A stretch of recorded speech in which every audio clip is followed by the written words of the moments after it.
Shalom komunitas Dewasa Muda CK7, senang berjumpa kembali pada devotional hari ini. Saya berdoa semuanya dalam kondisi sehat, perlindungan penyertaan Tuhan cukup bagi kita semuanya hari lepas hari. Hari ini kita akan belajar tentang akses. Kita adalah anak raja, dan kita punya akses kepada Bapa kita. Perbedaan antara akses dan kepemilikan itu yang menentukan ketakutan kita setiap hari.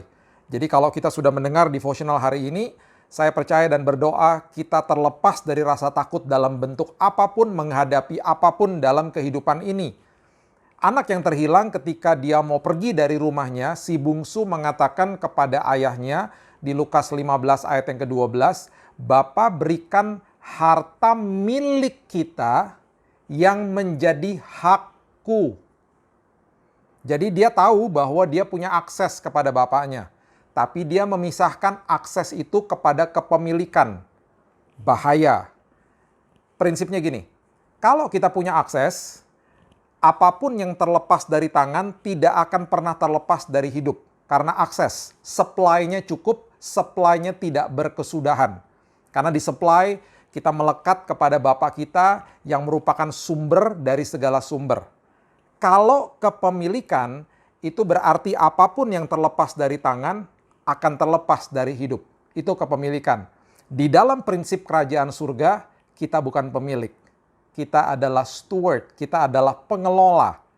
Mengelola apa? Mengelola semua yang dititipkan oleh Bapa di surga dalam kehidupan kita. Jadi apapun yang melekat dengan kita, semuanya adalah milik kerajaan surga yang harus dikelola hari lepas hari. Ingat, kita datang ke bumi ini tidak pakai baju. Nanti pulang pun juga tidak pakai baju.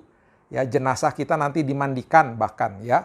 Jadi apapun yang melekat dengan kita pada hari ini semuanya milik kerajaan surga. Ingat, kita pengelola bukan pemilik. Makin kita merasa memiliki, kita akan ketakutan. Karena kita akan takut semuanya habis. Itu yang terjadi sama si bungsu ketika dia pergi ke negeri yang jauh. Alkitab menjelaskan bahwa akhirnya dia kekurangan, akhirnya dia ngemis-ngemis, dan akhirnya ampas yang menjadi makanan babi kelihatan menarik untuk dimakan. Ampas yang menjadi makanan babi menggambarkan bagaimana manusia mencari kuasa di balik uang, harta, jabatan, status, pertemanan, dan lain sebagainya. Kita tidak akan pernah bisa mendapatkan kuasa, kepuasan di balik apapun yang ada di dunia ini. Si anak itu, si bungsu itu akhirnya merasa kekurangan dan mengalami kekurangan dan akhirnya dia pulang. Prinsip hari ini kita mau belajar, kita punya akses kepada Bapa kita. Jadi melekat kepada Bapa, mengerti bahwa dia selalu memberikan kepada kita tepat on time pada waktunya. Jangan pernah merasa memiliki.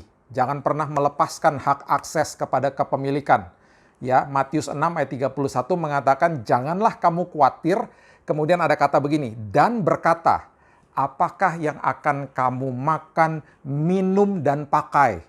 Tuhan sudah tahu semua kebutuhan kita. Tuhan sudah mengerti kita membutuhkan itu semuanya. Makanya Alkitab mengatakan jangan khawatir. Kita sudah paham ya. Kita sudah sering mendengar kata jangan khawatir. Cuman kita nggak pernah bahas kata ini. Dan berkata. Berkata tuh ngapain? Berarti kita ngeluh ketika kita menghadapi bahaya. Menghadapi sepertinya nih besok aku akan kekurangan nih. Kita mulai mengeluh. Mengeluh tuh, berkata tuh maksudnya mengeluh kepada siapa? Keluarga lah, temen lah, diri sendirilah. Ngomong-ngomong seperti begini, aduh gimana ya, aduh besok gimana ya, dan lain sebagainya. Nggak boleh loh. Alkitab mengatakan dengan jelas, Matius 6 ayat 31 tuh Yesus sendiri yang mengatakan, jangan khawatir dan berkata. Dan berkata, jadi senantiasa ngapain? Ngucap syukur aja. Walaupun di depan mata kelihatannya sepertinya tidak mungkin, justru itu Tuhan yang paling suka.